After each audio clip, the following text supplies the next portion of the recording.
Hi, welcome back to my channel on all things childhood OCD, and in today's video what I'm going to cover is how to get your child diagnosed with OCD. So let's just break it down exactly what you need to do step by step. So if you notice signs of OCD behaviour in your child, that could be sort of doing things something over repetitive, it could be avoiding people or places, or it could even be asking for constant reassurance. So if there are things that they're doing that sort of cause you to think that they might have OCD and that they've got obsessive behaviours, then this is what we would need to do. The first thing you'd need to do is to consult your family doctor, because he will then carry out an assessment, maybe sort of ask questions and ask details of, how obsessive the behaviour is. And he will then decide whether your child needs referring to a specialist on childhood OCD and mental health. Meanwhile, I just want to say in this video, if you do enjoy everything I share about childhood OCD, don't forget to subscribe to my channel. Just go ahead and press subscribe and it'll make sure, because I cover lots of things on this topic. So you go to a family doctor and they will then ask some questions and sort of assess your child's behaviour and see whether it needs further referral.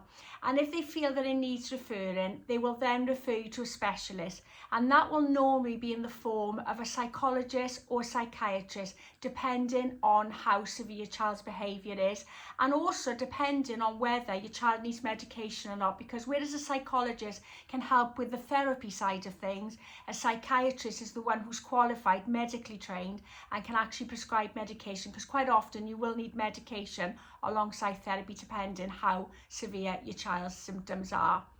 So as I say, you'd go to a family GP and then they would refer you for specialist treatment.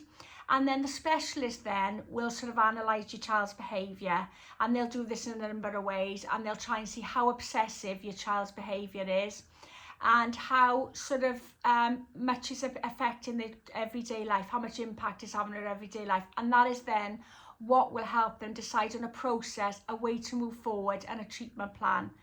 Now, the treatment plan, the most effective way usually is through ERP therapy, which is a cognitive behavioural therapy. It's a form of that CBT therapy. And that is where they'll come up with a plan where your child can then very gradually and in a controlled way start to face their fears without resulting in compulsions. Now, this is a very slow process and you have to stay consistent with the plan, but they will then come up with a treatment plan.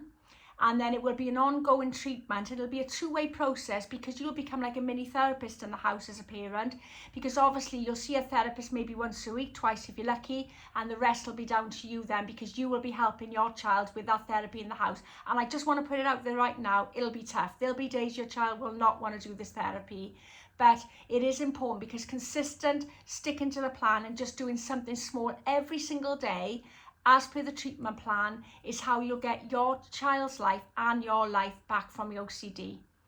So just as a recap, if you suspect your child is displaying OCD behaviours as opposed to being normal, not being general anxiety, i.e. they're doing something over and over again, or they might be avoiding situations or events, or it could be they're asking for constant reassurance, your next step is to go to your family doctor. They will then assess your child and determine then whether it needs to be referred to a specialist. A specialist then will normally be a therapist of some sort or a psychiatrist, and they will come up with a treatment plan, and then you have an ongoing treatment plan, which I'll be honest, it can sometimes take years, depends on the severity of your child's OCD. So I hope you've enjoyed my video. If you have, please give me a thumbs up, and please drop in the comments any questions you've got related to this video. I'll do my best to answer them. But meanwhile, don't forget to subscribe to my channel so you don't miss any more things that I share about how to help a child with childhood OCD.